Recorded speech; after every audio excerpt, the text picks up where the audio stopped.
Jæja, góða kvöldið. Um, ég ætla að fjalla hérna sjá, góða kvöldið. Ég ætla hér að fjalla rósróða. Ég vona innilega allir heyri í mér og ég sé hérna virkilega í beinni útsendingu. Mér sýnist ég að vera það, þannig að ég held bara áfram. Ég heiti Jenna Huld Eysteinsdóttir og er sem sagt sérfræðingur í húð- og kynsjúkdómum og er með gráðu líka í húðsjúkdómalækningum og er að vinna á húðlæknastöðinni í Smáratorgi og það sem ég sinni almennum húðlækningum og svo líka svona það sem er kallað kosmetískum húðlækningum eða fegrunarlækningum. Það sem ég ætla að fjalla núna í kvöld, það er viðfangsefni sem er mér mjög kærkomið og þetta er svona frekar algengur húðsjúkdómur hér á Íslandi sem heitir rósróði. Þetta er mér mjög hugleikið efni og ég er mikið pælt í þessu og mikið pælt í meðferðum og svona því ég er sjálf með þennan húðsjúkdóm. Enda er þetta verulega,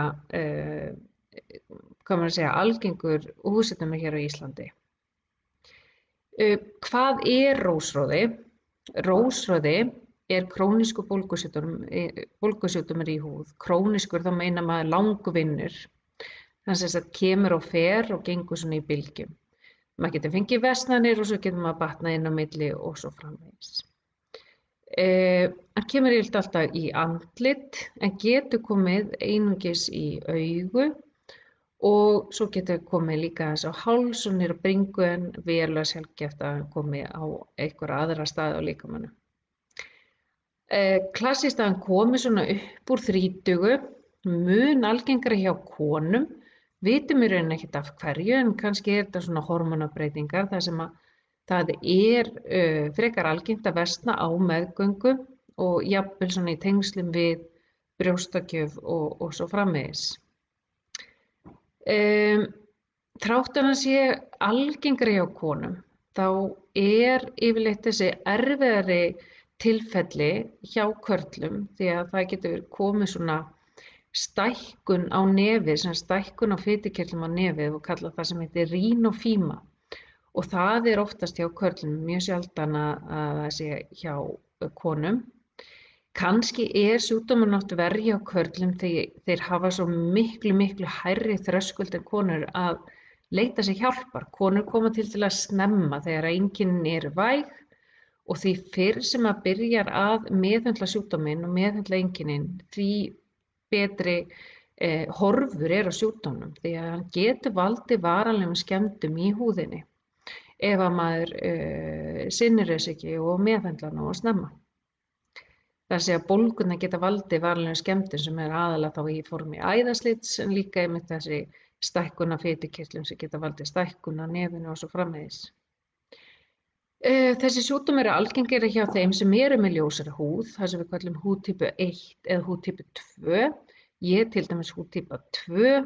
Húðtypa 1 er yfirleitt þeir sem eru rauðhærðir og taka engan lit í sól og þetta er náttúrulega mjög algengar húðtypur hérna á Íslandi. Þessi sjúkdómur er algengari í Norður-Evrópubúum og fólki af svona keltneskum uppruna.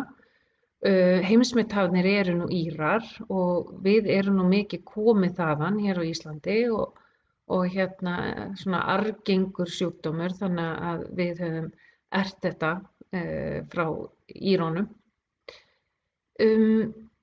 Svo getur þetta stundum þegar maður fyrir að hugsa tilbaka. Bólgurnar er ekkert endilega koma alveg strax, þetta er oft algengara hjá kannski úlingum sem að hitna og roðna í andliti létt og svona þá er þetta oft algengara eða svona að þetta komi seinna hjá þeim einstaklingum sem hafa þennan tilhneigingu til þess að roðna. Án þess að þetta sé orðin eitthvað sjúkdómur eða eitthvað svoleiðis á unga aldri, heldur frekar bara svona tilhneiging til þess að roðna. Um, Í mörgum löndum algengi þessa húðsjúkdóms svona 10%. Ég har enga tíðnitölur til hér á Íslandi en svona hjá Svíunum þá þetta alveg 14% hjá konum og 5% hjá körlum. Ég veist að við séum ekki undir því. Það eru líklega svona 15 til 20.000 manns hér á Íslandi með rósráða. 16 milljónir til dæmis í Bandaríkjunum, þannig að þetta er náttúrulega bara gífurlega algengur sjúkdómur og 415 milljónir í heiminum. Þannig að ég er nú víst ekki ein í heiminum með þennan sjúkdóm. Það er alveg víst. En ef við förum svolítið í bara tegundirnar og við ætlum að reyna að birta hérna mynd af þessum 4 tegundum, við ætlum að reyna að birta hérna í kommentum ef mér skildist að það hefði ekki tekist, þannig að það kemur líka á Instagram hjá okkur. En þess að tegundir rósráða, það skiptist í fernt og númer 1 er þá í rauninni roða rósróði eða það sem að maður segir á ensku erythema telangiectatísku rósróði, afskaplega skemmtilegt orð. En þá er það í rauninni bara æðaslit og svona þetta flushing, þess að hitaköst, þegar maður fær svona roða í kinnirnar, mikinn hita og maður vill helst bara svona kæla niður. Klassískt er að maður kannski er í einhverju boði, það er eitthvað áfengi og það er heitt í veislunni og þá fær maður svona þessi hitaköst. Eða þá að vera kannski búin að vera úti að ganga vetur í kulda, kemur svo inn í hita og þá kemur þessi ofboðslegi hiti og bara maður hefur þessa tilfinningu að vilja róa, kæla niður. Það er það sem er kallað flushing. Það er svona, hvað maður að segja, vægasta gerðin af rósráða af því að það er í rauninni engin bólga þarna til stað, heldur bara þessi æðavirkni. Svo er það næsta tegund sem er þá erum við komið með bólguna, þannig við getum kallað það bólgurósráða á íslensku. Það er papulopustular rósráði á ensku. Þá maður komið með þessa bólgu sem er ofta eins og bólur og það er svona rugla fólk á þetta við akni eða þrimlabólur, úlingabólur. Af því að þú veist það geta alveg verið með smá greftri í og svo framvegis. Einkenndi er að þessi roði og bólga, hún kemur svona miðhluta andlis, kemur þess að hér yfir nef, hérna miðhluta kinnar, hér á hökuna, kannski aðeins hérna. Þú veist, það sjaldan að rósróði komi bara hér, eins og til dæmis bólur geta gert, eða akni.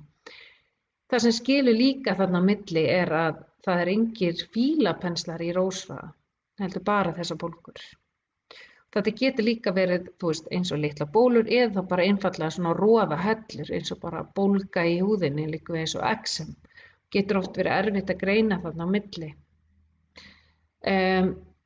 Þarna er maður sem sagt ekki bara þá með þetta flushing eða hitakófin og æðasliti heldur líka bólgurnar. Þriðja tegundin er þessi sem verður aðallega hjá karlmönnum, það er rínofíma, það verður stækkun á nefinu og það er í rauninni fitukirtlarnir svona hérna á þessu svæði sem verða óvenju stórir. Og ef það er ekkert að gert, þá getur það stækkað töluvert. En það er alveg hægt að hjálpa til með að meðhöndla það. Fjórða tegundin er svolítið lúmsk, því að það getur verið rósróði, bólga í hvörmunum, í augunum, augnrósróði. Og þá er oft í rauninni bara hér í hvörmunum smá bólga og oft erfitt fyrir bæði okkur augnlækna og húðlækna að greina þennan sjúkdóm. Stundum oft verður maður bara að prófa að meðhöndla sem rósróða og sjá hvort það verði betri.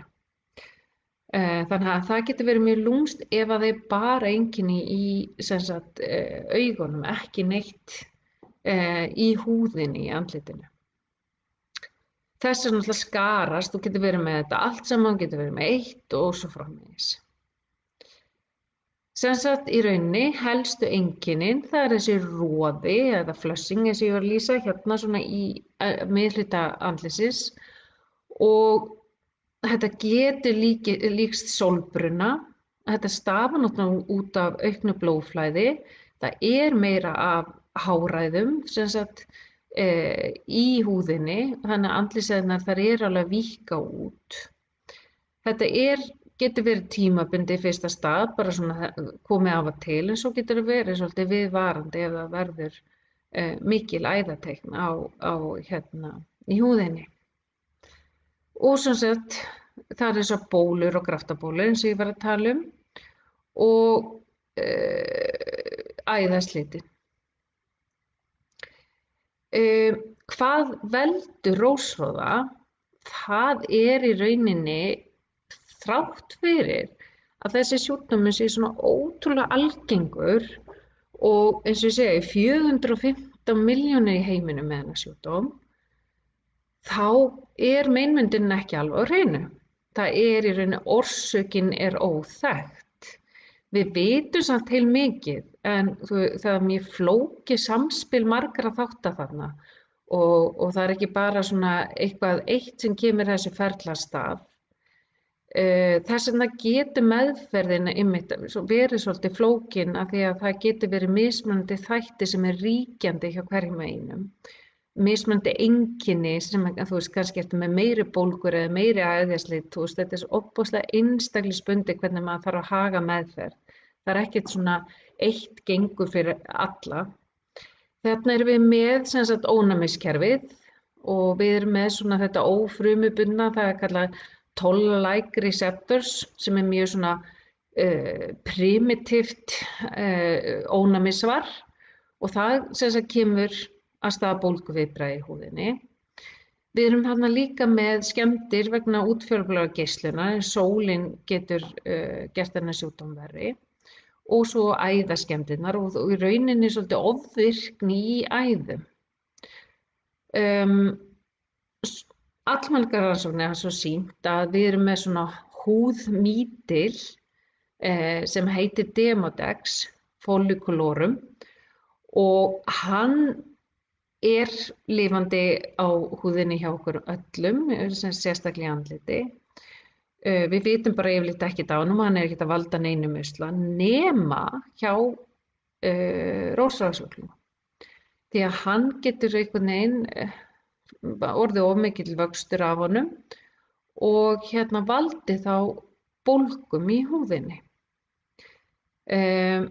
Og allmargar rannsóknir á rósa sýnt að það ofgnótt af honum, semst allt og mikið af honum í húðinni miðað við heilbrigða húð. Sumar rannsóknir hafa fundið eitthvað tengsl á milli rósráða og Helicobacter pylori sem nú svona magabaktería eða baktería sem veldur magasári og usla í meltingafærunum.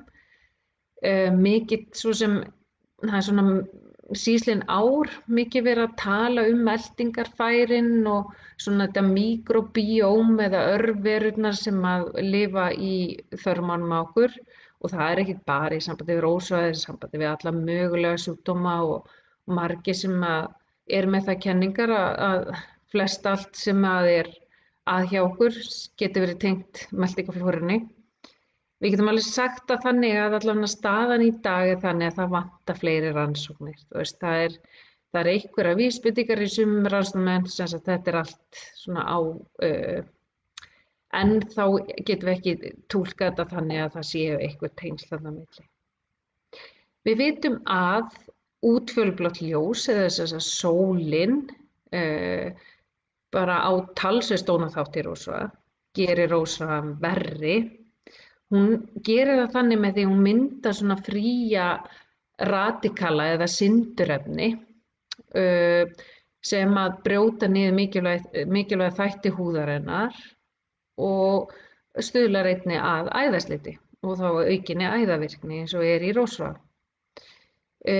Þessi ofvirkna æðum auki blóðflæði, þar talin að séu svona viss peptíð sem að svona með einhverja ofvirkni með við heilbrigða húð. Þannig að þið sjáu að þetta heilmikið sem kemur þarna inn í, þannig kemur húðmítillinn, það kemur ónæmiskerfið okkar, það kemur inn æðavirkni og svo framvegis. Þannig að þetta er svona fjölþættar orsakir fyrir sjúkdómnum. En hvað kemur þessu öll á stað vitum við ekki ennþá þann dag í dag. Svo vitum við að það eru vissir þættir, umhverfisþættir sem að valda versnun á þessum sjúkdómi og það er mjög mikilvægt að því nú er þetta einstaklingsbundið hvað það er sem veldur versnun hjá hverjum einum. Það er ekki eitthvað eitt gildir fyrir alla. Og við köllum þetta svona triggera, það er að segja eitthvað sem kemur versnun af stað. Og í rauninni ganga allir þessi þættir út á það að þeir auka æðavirkni. Það er að segja víkka út æðar. Sólin, 61% rósrauðasjúklinga versnar á sólinni. Streita, það er líka alveg 60%. Heitt veður, 53%. Áfengi, 45%. Kryddaður matur, það er að segja aukin æðavirkni og hiti í andlitinu, 43% og svo áreynsla, heitböð, kalt veður og svolítið mikið þetta breyting á hitastigi. Heitt, kalt er ekkert að fara vel, til dæmis að fara í hot yoga, heitur svo kemur fram og það er kalt. Þetta getur valdið svolítið svona álagi á húðina og valdi kannski rósrauðaeinkenni. Heiti drykkir, snyrtivörur og þar þurfum við með rósrauða að passa okkur. Því að þegar þú ert með rósrauða ertu með ofboðslega viðkvæma húð og þú getur alls ekki sett hvaða húðvörur sem er eða nota hvaða húðvörur sem er. Maður getur verið viðkvæmur í augunum, þú hafir ekki alveg einkenni rósrauða í augum, að þá bara viðkvæm fyrir öllum svona ertandi efnu, líka í kringum augun.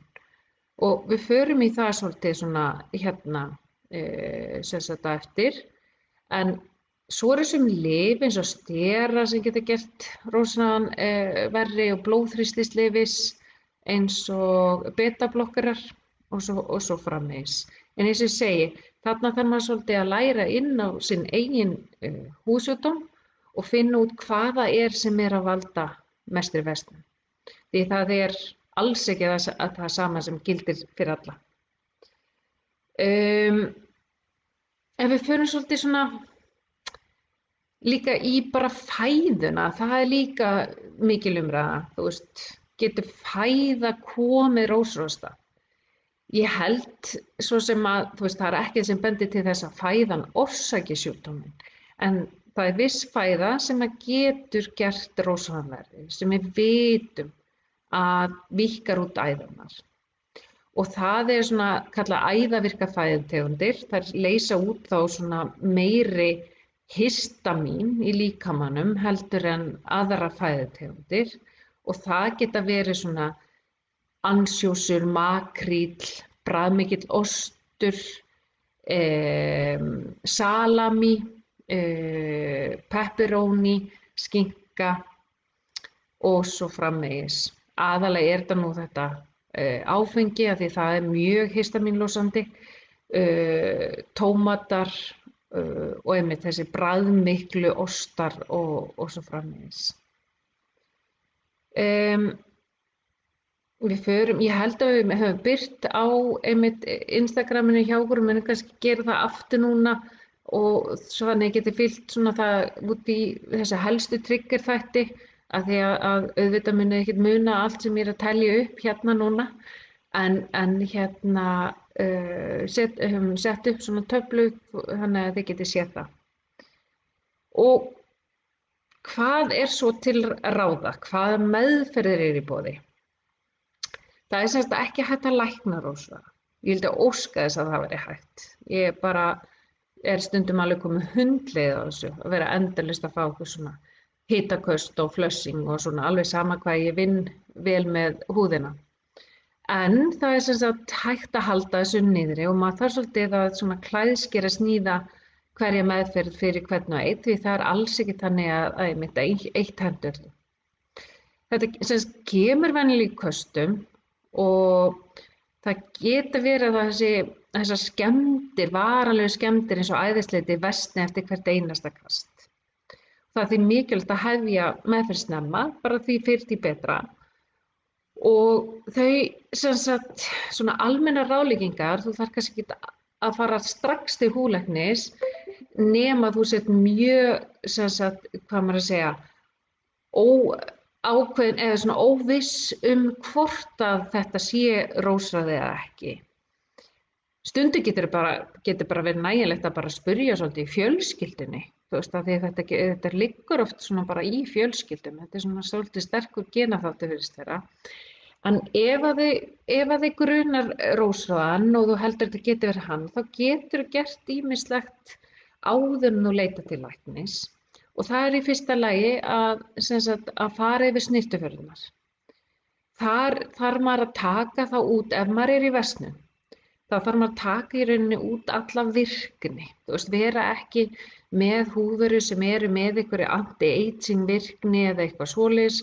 Þá erum maður að tala AHA-sýrur eða glýkolíksýrur, retinól og svo framvegis níasínamíð í stundum háum skömmtum og svo framvegis. Þá þarf maður að taka þetta allt til hliðar og bara að forðast þær vörur eða að taka þær út og hafa bara algjörlega hlutlausan raka, og rakinn verður þá, það sem ég er að meina hlutlaus raki, það er þá í rauninni hýalúróník-sýra, hún er mjög hlutlaus og bara góður raki. Ýmsa bara önnur rakakrem sem eru ætluð rósráða. Það eru flestar snyrtivörulínur í dag eru komnar með sérósráða línur og maður getur alveg treyst þessum helstu merkjum og þá valið þær vörur sem eru ætluð rósráða. Þá eru þær eins lítið ertandi og hægt er, því að ef þú ert með rósráða þá ertu með viðkvæma húð og þú verður að koma þannig fram með húðina, ekki skrúbba hana, ekki nota grófa þvottapoka, ekki vera að nota tónera með alkóhóli eða ilmefnum eða sterkar sápur sem hafa áhrif á sýrustig húðarinnar og peeling vörur, eins og AHA-sýrur og svona. Rósráðasjúklingar almennt bara þola ekkert svona álag á húðina. Verðum að fara miklu varlegar í þetta og allavega að ná allir í verslun niðri og svona þessum köstum áður en við byrjum eitthvað að hugsa út í virkni. Því við getum nota smá virkni og ég skal svona fara svolítið yfir það í lokin hvað það er helst sem við getum allavega byrjað á að prófa. Og ef okkur langar að gera eitthvað svona, þú veist, anti-aging eða svona til að viðhalda heilbrigði húðarinnar.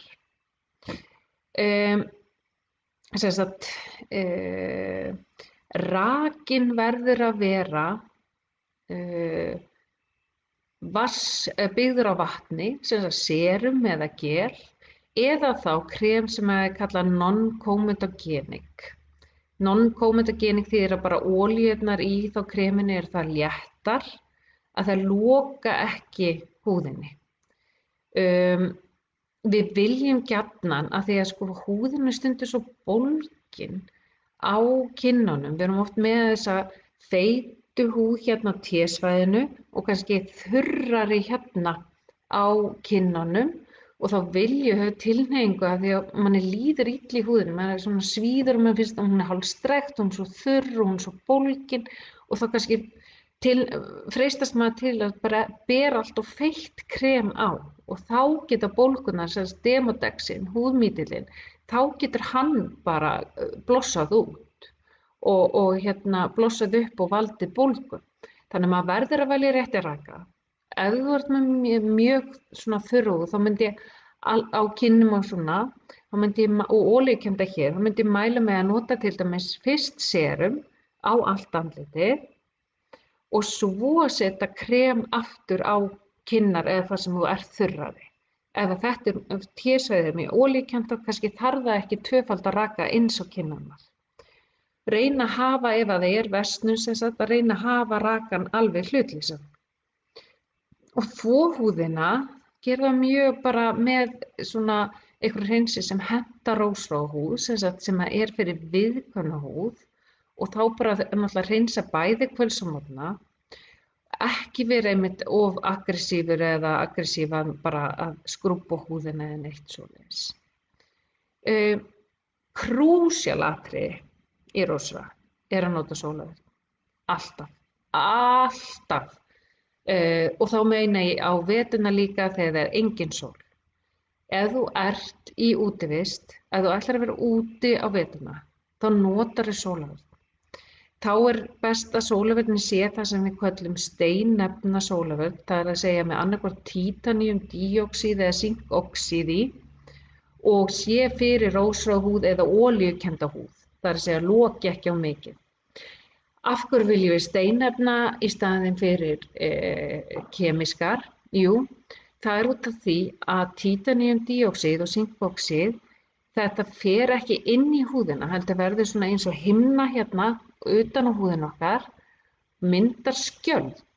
Þannig að vera okkur líka gegn veðri og vindu. Þannig að ef við erum í útivist eins og veturna og við erum að fá kuldann beint hérna í kinnina, við erum að fá vindinn beint hérna í kinnina, það getur verið bara frekar harðbýlt og erfitt stundum hérna á Íslandi. Við erum alveg með öllu veður eins og þið vitið á sama degi. Og þá fáum við í rauninni svona bara vörn, bara ekki líta á sólarvörnina sem bara sólarvörn heldur sem húðvörn og þá til þess að verja þess að viðkomu húð sem við höfum sem eru með rósrauða. Nota minnst 50 andliti myndi ég segja að það er rósrauða til staðar.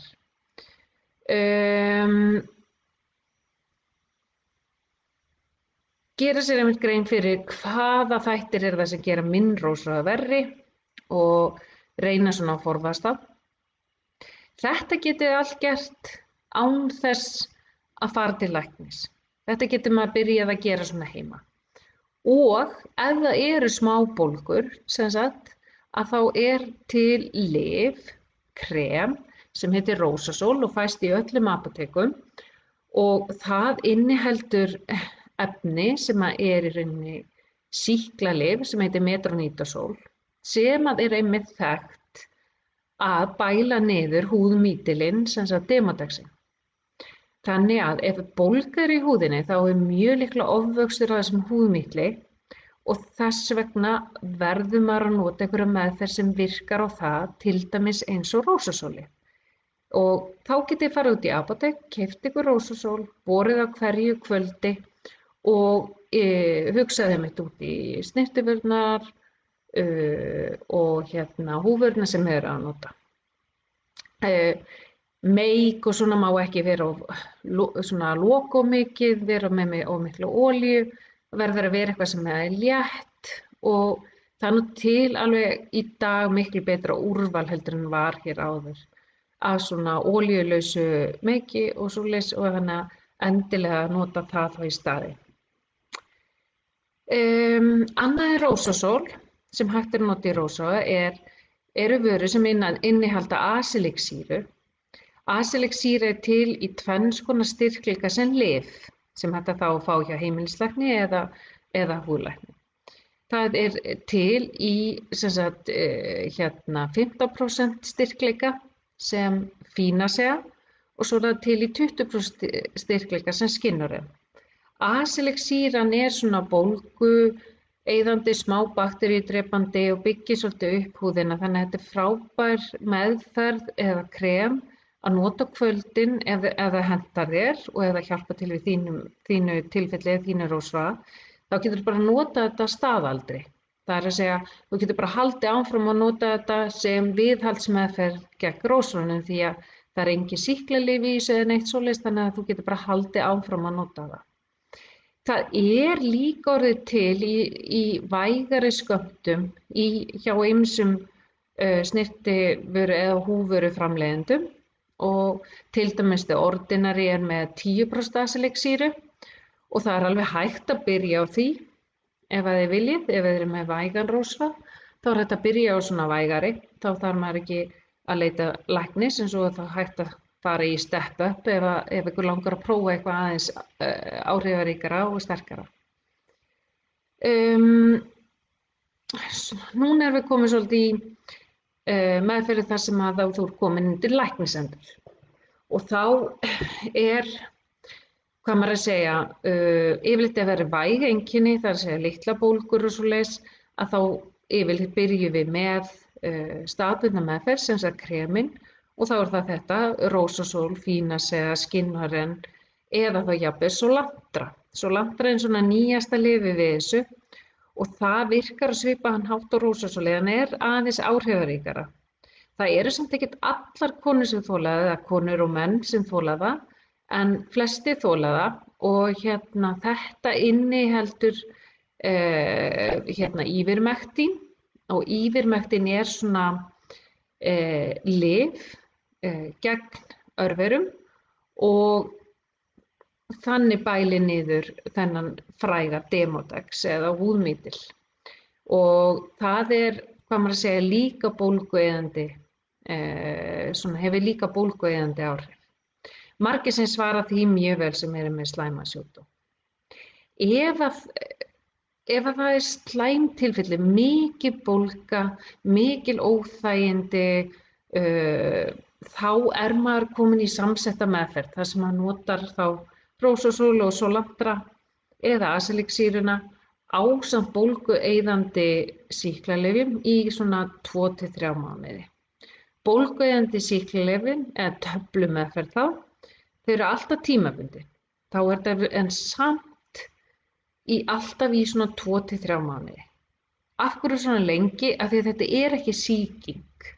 Þetta er bólga. Þetta er bólgusjúkdómur í húðinni. Bólgur fara ekkert 1, 2 og 3. Þótt þú sért orðin kannski betri eftir nokkra daga og bara hættir að taka lyfið, þá náttúrulega versnar bara rosa fljótt aftur. Maður þarf að taka í langan tíma til þess að bólga nái alveg að ganga niður.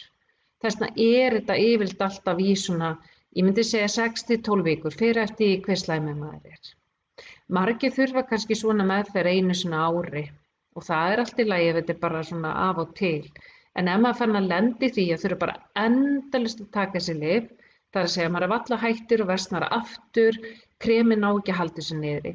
Þá erum við komin í, hvað maður segja, aðra lausnir.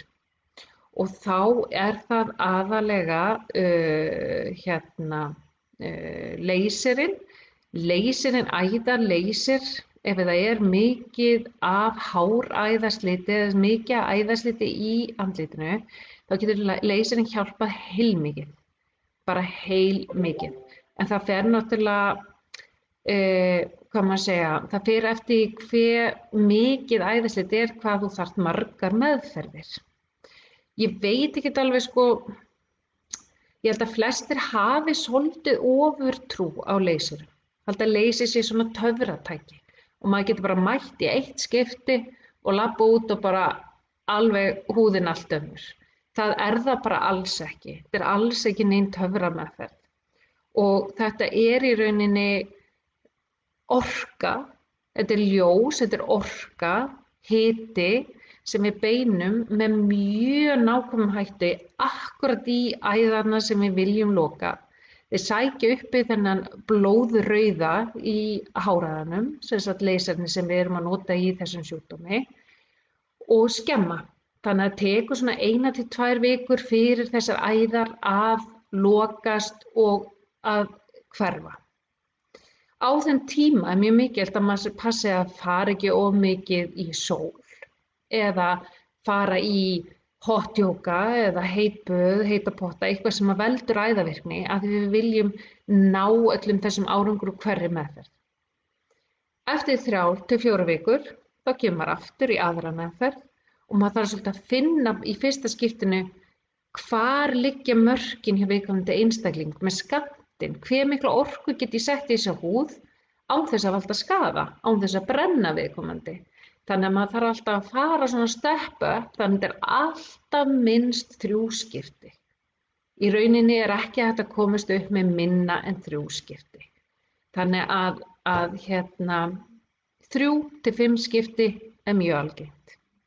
Þá erum við búin að ná að róa niður þetta flushing, þessa æðavirkni og í rauninni þá róa alveg niður sjúkdóminn þannig að það kom ekki þessar bólgur og þá getur haldist niðri í langan tíma. Þetta er engin endanleg lausn heldur því að ég ráðlegg yfirleitt öllum sem að finna að vera betri í húðinni af leysimeðferðinni að kannski koma einu sinni tvisvar á ári í eitt skipti bara til þess að viðhalda. Það er að segja til dæmis á vorin að finna að byrja aftur þetta flushing og hitakof og hérna að þá bara koma í eitt skipti bara til þess að róa þetta aftur niður. Ef að viðkomandi er of bólginn, sýklalyfin ná ekki alveg að halda niður í bólgunum og leiða að hætta að bara koma þessar bólgur, þá þýðir ekkert að fara að byrja á neinni leysermeðferð. Þú veist, það er ekkert hægt að meðhöndla með leyser bólgna húð. Þá veljum við ofta að setja inn Dekotan. Dekotan er mjög lágum skömmtum, Dekotan er bólulyf sem notuð þá í mjög lágum skömmtum kannski í 6 mánuði cirka eða eitthvað svoleiðis og þá nær maður þessum bólgum niður. Eftir það er þá kannski hægt að fara að prófa með leyseri. Fyrir, hvað maður að segja, kannski svo ég svona útskýr líka fyrir ykkur, æðaleysir er ekkert bara sama og æðaleysir. Það eru snyrtistofur hérna út í bæ að bjóða leysir við æðum og svo framvegis. Flestir eru þá með þessa EPL-leysera sem eru svona þessir, hvað maður að segja, vægustu leysirarnir. Svo ertu komin þannig til húðlækna og á þessar sérfræðistöðvar, þá erum við með sértækari leysera. Við erum með eins og á húðlæknistöðunum við erum með leysir sem heitir 585 eða gulu leysir sem að fer þá miklu meira targetað í æðarnar heldur en EPL-leysarnir og svo þennan sem er svona state of the art eða flottasti æðaleysirinn í dag og hefur verið lengi í mörg ár sem að heitir V-beam eða PDL-leysir. Þannig að það er mjög mikilvægt að átta ykkur líka á að, þú veist, að því við fáum alltaf einhver á stofunni sem segja ég er búin að fara mörgum sinnum í leysir og það bara gerir ekkert. En þá þurfum við svolítið að kafa í hvaða leysir var notaður, hvernig var hann, var þetta gert á réttan hátt og svo framvegis. Allavegana þá er heilmikið í boði, þú veist, ekki gefast upp. Það er alveg hægt að ná verulega góðum árangri í rósráða og að halda honum niðri. Við þessi tilfelli þar sem að við kannski erum ekki að sjá nægilega góðan árangur af leysirnum, viðkomandi finnst ennþá vera þetta flushing og svona virkni í í rósráðunum, að þá hafa svona nýjustu rannsóknir sýnt að mikrotoxín, eða sem sagt bótox í lágum skömmtum, sprauta örþund í húðina, róa niður þessa æðavirkni og virkni rósráða. Og þetta er alveg klínískar rannsóknir sem hafa sýnt fram á þetta. Og þá þess vegna hefur svona meðferðir eins og Aquagold, það sem þú ert með í rauninni skin booster og líka smá botox.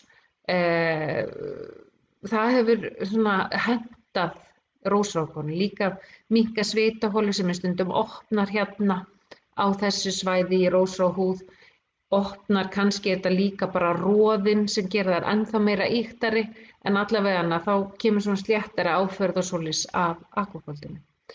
Þannig að ef við ræðum líka svona bara hvaða anti-aging meðferðir eða bara húðmeðferðir yfir höfuð getum við gert sem erum með rósráða. Virkar húðvörur, ef við tölum þessa heilögu þrenningu, það er að segja það sem er mest sönnun á bakvið, það er náttúrulega sólarverðni og það er náttúrulega bara eigum við hiklaust að nota og með viðkvæma húð þá notum við með steinefnum. Og ég man ekki hvort ég sagði ykkur það hérna áðan en þú veist þessa kemísku eiga það til að því þær hvarfast í rauninni gleypa sólargeislana inn í húðina, það verða efnahvörf inn í húðinni sem geta valdið smá hita bara eins og frá bara innrauðu ljósi. Þannig þá getur stundum rósráðin versnað. Þannig allan daginn steinefna fyrir rósráða. Þegar að svona þetta þriðja, hvað maður að segja, önnur heilögu þrenningu, það eru andóxunarefnin eða C-vítamín þá aðalega. Mestu sannanir á bak við það, fyrirbyggjandi og byggir aðeins upp líka kollagenið og þarna þarf maður svolítið að finna hvaða C-vítamín hentar manni, þú veist. Þetta frægasta er náttúrulega þetta frá SkinCeuticals sem heitir CA Ferlig og þolist yfirleitt í rósa en ekki hjá öllum. Það er bara þannig, þú sumar er bara það að viðkomandi geti ekki einu sinni að nota þetta. En það er þó hægt að prófa sig aðeins áfram í þess að mann langar að fá einhverja virkni. Heilaga þrenningin, það er síðast af þessi þrennu, það er retinólin. Þarna erum við komin eiginlega svona, almennt myndi ég segja að maður ætti að halda sér frá þessu með rósrauða. En sumum rósrauðakonum sem er kannski með væg einkenni geta notað þetta kannski í 0,3%, eitthvað svona vægari, einu sinni í viku eða tvisvar í viku. Ég myndi allavega að byrja mjög rólega. Þannig að ég get ekki sagt að þú veist að maður er algjörlega að halda sér frá því. Það er alveg sjálfsagt að prófa þetta, sjá hvort að maður þolir þetta eða hvað gerist. En svona allavega myndi ég fara mjög varlega og alls ekki prófa þetta í verslun. Þú veist, maður var búin að ná allum bólgu niður og vera nokkuð góður og stabíll í húðinni áður en maður prófar. Glýkóliksýrurnar, semst AHA-sýrurnar, er líka svona virkvara sem er góður evidens á bakvið og náttúrulega píla svolítið og það er svona fær þessa exfoliation, eða semst að dauðar húðfrumur fara af sem að við allar viljum nú. Við viljum nú halda á húðinni svona frekar unglegri. Þetta þola ekki allar og ég myndi fara mjög varlega í þetta, en það er alveg hægt að prófa þetta líka, en þá myndi ég byrja mjög varlega bara einu sinni í viku og kannski 10% bara fyrst. Aðra vöru, það er svolítið mikið talað um níasínamíð, þá myndi ég líka byrja mjög vægt, bara í ykkur 5-10%, alls ekki vera að fara hærra.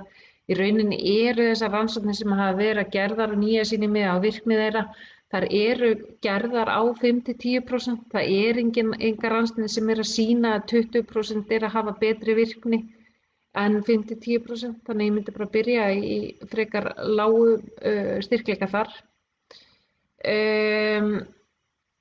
Hvað annað? Húðmeðferðir, létt húðslípun, verulega létt húðslípun, má alls ekki fara á aggressíft og alls ekki fara á okkur snyrtistofur með bólgna húð. Það er bara, það veit aldrei á gott að fara í eitthvað húðslípun eða dermapenn eða hvað sem er með bólgna húð, það veit aldrei á gott. Þannig að alltaf ná bólgun niður, vera í svona stabílu ástandi í húðinni áður en þú ferð í einhverjar meðferðir. Við almennt ráðleggjum aldrei dermapenni í rósrauða. Þarna er æðaleysirinn betri, færð alveg kollagenbúst í rósrauðanum, sem sagt í æðaleysirnum og húðþétting, sem sagt í rauninni hljóðbylgjurnar, það er í lagi í rósrauða. Og svo eru þú veist eins og ég nefndi áðan, aquakoltið, það getur verið mjög snið.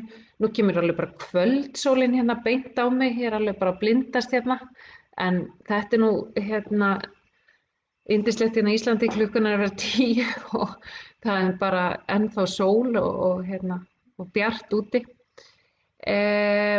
Ég sé fara nú bara að fara að slúta þess en ég get alveg svarað spurningum frá ykkur hérna bara í kommentunum eftir. Eflaust hafa margir alveg mikla spurningum með þetta, margir spá í þessu og pæla í rósrauða, enda margir með þennan húðsjúkdóm og bara gaman að svara og spekulera. En almennt myndi ég segja helst fá sérfræðimat, vera undir höndu sérfræðinga ef maður er með húðsjúkdóm og langar að gera eitthvað svona fyrir húðina. Við höfum líka verið að sjá það að það er þarna sýrumeðferð, TCA-sýra, PRX-bíl, það virðist þolast hjá flestum með rósrauðina, ekki öllum. Það er hægt allan að reyna það, AHA-pílin er alltaf sterk, ég vil versna allir bara á rósrauðanum. Svo í rauninni, já, eins og ég segi, léttar húðslípanir, Hydrafacial ætti að vera í lagi líka og þannig að margt hægt að gera, þannig að ekki gefast upp. margir frægir með rósröða. Örugglega frægustu er Bill Clinton og prins William. Það var nú allir séu örugglega rauðu kinnarnar hans einhvern tímann. Renée Zellweger, Cameron Diaz, Naomi Watts, það er fullt af fólki með rósröða. Þannig að við sem erum með rósröða, við erum bara stolt af því að vera í þessari grúppu af frægu fólki og og ég ætla bara að ráðleggja ykkur að ekki gefast upp. Ég kannski nefndi það ekki, ég held ég hef gleymt að nefna í sambandi við fæðuna að það er svona, við tölum alveg þessar histamínlosti fæður og allt sem er svona æðaútvíkkandi en það geti haft slæmt áhrif en það er líka sem sagt mikill sykur. Þú veist, ef þú ert að borða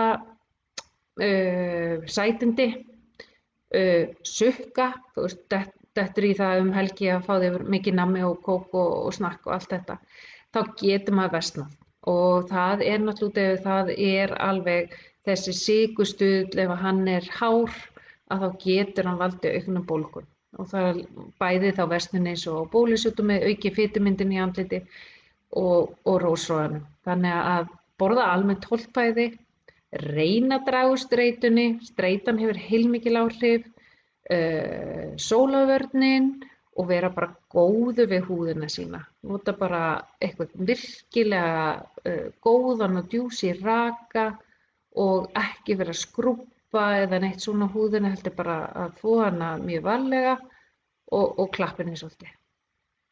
Ég held að þetta verði bara lokaorðin mín í kvöld og ég vona að þið hafið fengið eitthvað tips eða svona eitthvað ráð sem þið getið nýtt ykkur og ég ætla bara að kveðja í bilinn eins og ég segi. Ég mun svara þá spurningunum hér í kommentunum á eftir að bara bestu getu. Takk fyrir.